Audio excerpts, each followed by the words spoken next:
વિદ્યાર્થી મિત્રો મજામાં ને? હવે ચેપ્ટર 3 માં ફરી પાછા આપણે આગળ વધીશું.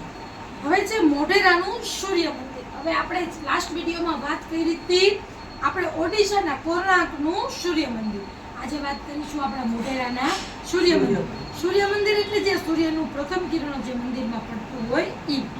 ગુજરાતના મોઢેરા એટલે કે મહેસાણા ખાતે આવેલ સૂર્ય મંદિર ઈસવીસન 1026 માં સોલંકી યુગના રાજવી ભીમદેવ પ્રથમના શાસનકાળમાં બંધાયું હતું.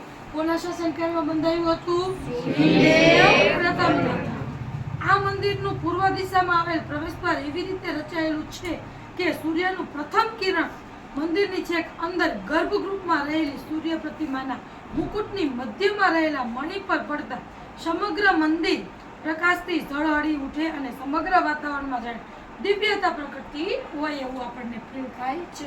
એવું લાગે છે જો હું તમને કહું છું ને કે સૂર્યનું પહેલું કિરણ જ્યાં પડતું હોય એ આપણું સૂર્ય મંદિર. ગર્ભગૃહની અંદર જે પ્રતિમા છે પ્રતિમા એના મુકટ ઉપર જ્યારે એ પહેલું કિરણ પડે છે ત્યારે આખું વાતાવરણ ખૂબ જ સરસ આહલાદક થઈ જાય છે. બરોબર છે બાળકો?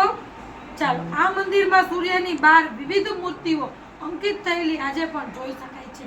કેટલી મૂર્તિઓ છે? 12. કેટલી મૂર્તિઓ છે? 12. આ મંદિરનું નકાશી કામ ઈરાનની શૈલીમાં થયેલું છે. શેમાં થયેલું છે? ઈરાનની શૈલીમાં. મંદિરની બહારના જળકુંડની ચારે બાજુ નાના નાના કુલ 108 જેટલા મંદિરો છે. કેટલા મંદિરો છે? 108 જેટલા મંદિરો છે. ત્યાં ઉષા અને સંધ્યાકાળે પ્રગટતી દીપમાલાને લીધે એક નયનરમ્ય દ્રશ્ય ઊભું થયું હતું. કેવું દ્રશ્ય ઊભું થાય છે? નયનરમ્ય. એટલે આપણા નયનને ગમી જાય તેવું. બરોબર છે? હવે આપણે વાત કરીશું મધ્યકાલીન સ્થાપત્યની. શેની વાત કરીશું? મધ્યકાલીન સ્થાપત્ય. મધ્ય યુગમાં મસ્જિદો, મિનારા, શાહી મહેલો, પુલો, તળાવો, સરાય ના સ્થાપત્યો આવેલા છે. મધ્ય યુગમાં સેના સ્થાપત્યો છે? મસ્જિદો, મિનારા, શાહી મહેલો, પુલો, તળાવો વગેરેના સ્થાપત્યો આવેલા છે. કુતુબુદ્દીન ઐબકે દિલ્હીમાં કુતુબ મિનાર અને કુવત ઉલ ઇસ્લામ નામની મસ્જિદ બંધાવી. તેમજ કુતુબુદ્દીન ઐબકે બંધાવેલા ઢાઈ દિનકા ઝોપડા નામની મસ્જિદ અજમેરમાં છે. અજમેરમાં કઈ મસ્જિદ છે? ઢાઈ દિનકા ઝોપડા અને કુતુબ મિનાર. બરોબર, આજે પણ એક સારામાં સારી હેરિટેજ પ્લેસની અંદર એની ગણતરી કરવામાં આવે છે. બરોબર છે? સ્થાપત્ય કાલીનમાં સૌથી પહેલા આપણે મધ્યયુગની વાત કરી. હવે વાત કરી છે આપણે બંગાળની. કોની વાત કરી છે? બંગાળ પ્રાંતમાં પંડુઆ નામના સ્થળ ઉપર અદીના મસ્જિદ, જલાઉદ્દીન મુહમ્મદ શાહનો મકબરો અને તાતીપાડાની મસ્જિદનું નિર્માણ થયેલું હતું.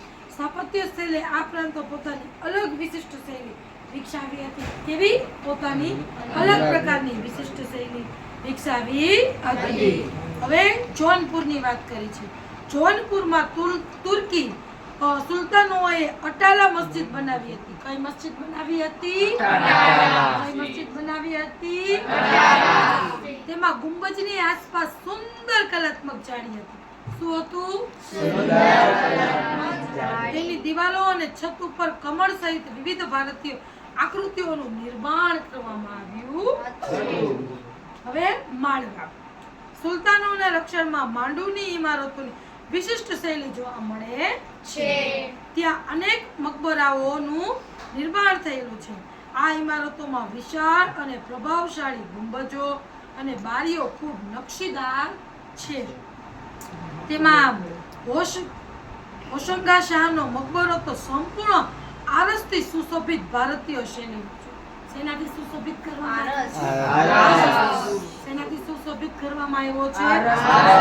હવે અન્ય પ્રાંતોની વાત કરીએ તો આપણે આ ઉપરાંત કાશ્મીર બહમની સુલતાનોએ બિડર ગુલબર્ગોની અનેક ઇમારતી અને મહબૂબ ગવાની મદ્રેસા, બીજાપુરનો ગોળ ગુંબજ તેમજ વિજયનગર સામ્રાજ્યની સ્થાપત્ય કલાના હમ્પીનું વિઠ્ઠલ સ્વામી હમરામજ મંદિર તેમજ ગોપુરમ દત્તમાં કલાત્મક નકશીકલા યુક્ત સ્તંભો સુપ્રસિદ્ધ છે. બંગાળમાં, જોનપુરમાં, માળવામાં અનેક જગ્યાઓએ ખૂબ જ નકશીદાર કામ અને શિલ્પ સ્થાપત્યો આપણને જોવા મળે છે. તો હવે આપણે ગુજરાતની સ્થાપત્ય કલા વિશે માહિતી મેળવીશું. શેની માહિતી મેળવીશું? ગુજરાતમાં શિલ્પ સ્થાપત્ય કલામાં વિવિધ ધર્મના મંદિરો, મસ્જિદો, બૌદ્ધ ધર્મના વિહારો, મઠો, સ્તૂપો, ચૈત્યો, ગુફા મંદિરો, જૈન ધર્મના દેરાસરો ઉપરાંત બીજા અનેક પ્રકારના સમાજ ઉપયોગી બાંધકામો જેવા કે રાજમહેલો, કિલ્લાઓ, છતરડીઓ, દરવાજાઓ, કીર્તિ તોરણ, ધર્મશાળાઓ, ઉપાશ્રયો, વિસામાઓ, ચબુતરા, ઝરૂખા, ઘુમટો, તોરણો, કુવાઓ, વાવ, સરોવર, તળાવ, પશુ પ્રાણીઓની આબેહૂબ કૃતિઓ સર્વાંગ સુંદર અતિ ભવ્ય ગણાય છે. ગુજરાતની અંદર વિવિધ ધર્મોના હરેક ધર્મનું અહીંયા ગુજરાતની અંદર છે. ભગવાનના મંદિરો પણ છે, તો મસ્જિદો પણ છે, જૈન ધર્મના દેરાસરો પણ છે, ગુફાઓ પણ છે, ચૈત્યો, વિહારો, મઠો, ધર્મશાળા, કીર્તિ તોરણ, વિસામાઓ, ખૂબ ખૂબ ખૂબ સરસ અતિ સરસ કલાકૃતિઓ જોવા મળે છે. ચબુતરા, ઝરૂખા, ઘુમટ, બરોબર છે બાળકો. વડનગરનું કીર્તિ તોરણ છે એ સારામાં સારો આપણે જોવાલાયક છે. એવી જ રીતે આપણું સોમનાથનું મંદિર 12 જ્યોતિર્લિંગમાંનું એક મંદિર છે. સોમનાથનું મંદિર તો બધા લોકો જોયું છે ને? જોયું છે. સરસ. તો ઈ પણ એક બેનમૂન સરસ એવો છે જોવાલાયક સ્થળ. ચાલો હવે મંદિરોની વાત કરી. ધાર્મિક ક્ષેત્રે ગુજરાતમાં વિવિધ ધર્મના મંદિરો રચના થઈ છે, જેમાં ભદ્રકાળી મંદિર, ગીતા મંદિર, વેદ મંદિર, જગન્નાથ મંદિર જમાલપુર અમદાવાદમાં આવેલા છે. રણછોડરાયજી મંદિર ક્યાં આવેલું છે? ડાકોરમાં આવેલું છે. ભદ્રકાળી મંદિર અમદાવાદમાં છે, ગીતા મંદિર અમદાવાદમાં છે. પછી ડાકોરના ઠાકોર એવું કંઈક સોંગ આવે છે ને, આ કઈ ડાકોરનો ઠાકોર ત્યાં બેઠો છે. રણછોડરાય ડાકોર ગામમાં છે, બરોબર. હમણાં જ વાત કરી મોઢેરાનું સૂર્ય મંદિર. હાટકેશ્વર મહાદેવનું મંદિર ક્યાં આવ્યું છે? વડનગરમાં આવ્યું છે. અંબાજી મંદિર આપણે બધાએ જોયું છે ને, 51 શક્તિપીઠમાંનું એક શક્તિપીઠ એટલે આપણું અંબાજી મંદિર છે. એવું માનવામાં આવે છે ત્યાં માતાજીનું હૃદય પડ્યું હતું. તમને ખબર છે ને, ભગવાનના જે પહેલા પત્ની હતા ને સતી, જ્યારે એમના પિતાના ઘરે મહાદેવને સ્થાન નહોતું આપવામાં આવ્યું હતું, ત્યારે જે યજ્ઞનો કુંડ હતો ને એમાં સતીએ પોતાનું શરીર અંદર ઝંપલાવી દીધું હતું અને એ પોતે સળગી ગયા હતા. તો પછી મહાદેવે રૌદ્ર સ્વરૂપ ધારણ કર્યું હતું. કેવું સ્વરૂપ ધારણ કર્યું હતું? અને મહાદેવ છે ને એને જેની બોડી હોય ને, સતીની બોડી, એ આવી રીતે હાથમાં લઈને ચાલતા જ જતા. તો સંસારને પાછો એક્ટિવ તો કરવો પડે ને, કે ન કરવો પડે? વિચારો, બ્રહ્મા, વિષ્ણુ અને મહેશ, આખા સંસારની રચના એ 3 થી જ છે. આખો સંસાર આ 3 થી જ ચાલે છે. બ્રહ્માજી, વિષ્ણુજી અને મહેશ છે આપણા મહાદેવ. તો ભગવાન કૃષ્ણને વિચાર આવ્યો કે જો મહાદેવ છે એ સતીની બોડીને લઈને આવી રીતે ચાલ્યા જ રાખશે તો આ સંસારનું શું થશે? તો ભગવાને એના સુદર્શન ચક્રથી, બરોબર છે, સતીના જે મૃતદેહ હતો સતીનો એના 51 ટુકડા કરી નાખ્યા. શું કરી નાખ્યા? 51 ટુકડા. અને એ ટુકડા જ્યાં પડ્યા છે ત્યાં શક્તિપીઠો સ્થપાણા. શું સ્થપાણા? શક્તિપીઠો. તો આપણે વાત કરી સોમનાથનું મંદિર, તો સોમનાથ 12 જ્યોતિર્લિંગોમાંનું એક છે, તો એ આપણા ગુજરાતમાં જ છે, તો આપણે એ જોઈ શકીએ છીએ. એવી જ રીતે 51 શક્તિપીઠોમાંનું જે માતાજીનું હૃદય છે એ 51 શક્તિપીઠમાંનું જે છે એ આપણા અંબાજીમાં છે, આપણા ગુજરાતમાં છે. તો એ પણ આપણે ઇઝીલી દર્શન કરવા જઈ શકીએ છીએ. કોઈ અંબાજીના દર્શન કરેલા છે?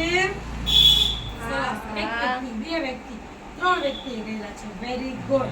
ચાલો, શામળાજી મંદિર. શામળાજીની અંદર પણ ભગવાન કૃષ્ણ બિરાજમાન છે. સોમનાથ મંદિર, પછી જગત મંદિર દ્વારકા, બરોબર છે, આપણો કાળિયો ઠાકર. હે ભગવાન, વિચાર તો કરો, ભગવાનની લીલા કેવી અદ્ભુત છે. ગોકુળ ને મથુરા, વૃંદાવન, બધું ફરતું ફરી અને છેલ્લે એને સ્થાયી સ્થાન ક્યાં મેળવું? તો દ્વારકા. બરોબર, ક્યાં મેળવું? દ્વારકા. મોટો ભારત દેશ હતો આખો, પણ એને આપણા ગુજરાતની અંદર જ પોતાનું જે દ્વારકા છે, બરોબર છે, દ્વારિકા નગરી, એમાં છે એ પોતાનો મહેલ બનાવ્યો હતો, બરોબર છે. બાળકો જેવી રીતે અંબાજી મંદિર છે એ 51 શક્તિપીઠમાંનું એક શક્તિપીઠ છે, એવી જ રીતે બહુચરાજી મંદિર, પછી મહાકાળી મંદિર પાવાગઢ, સ્વામિનારાયણ મંદિરો, બ્રહ્માજીનું મંદિર ખેડ બ્રહ્માની અંદર ખૂબ મોટું આવેલું છે, ખોડિયાર માતાજીનું મંદિર ભાવનગર ખોડિયાર તરીકે પ્રખ્યાત છે, આશાપુરા માતાનો મઢ કચ્છ જિલ્લામાં આપણે 2 વખત પ્રવાસમાં લઈ ગયા છીએ, માતાનો મઢ વગેરે આ આપણા ગુજરાતના સ્થાપત્ય કલાના ખૂબ જ સારા એવા મંદિરો છે, બરોબર છે. ચાલો હવે વાત કરીશું આપણે મસ્જિદોની.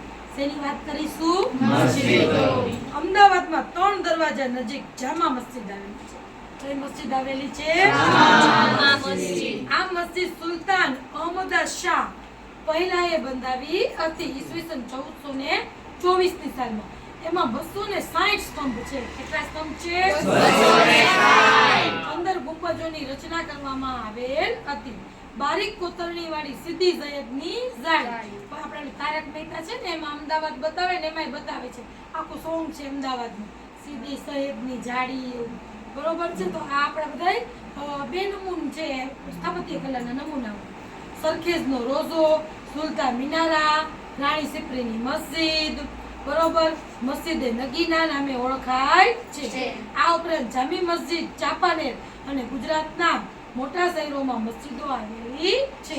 પહેલા આપણે વાત કરી મંદિરોની, પછી આપણે વાત કરી મસ્જિદોની, હવે આપણે વાત કરશું જૈન દેરાસર. કોની વાત કરશું?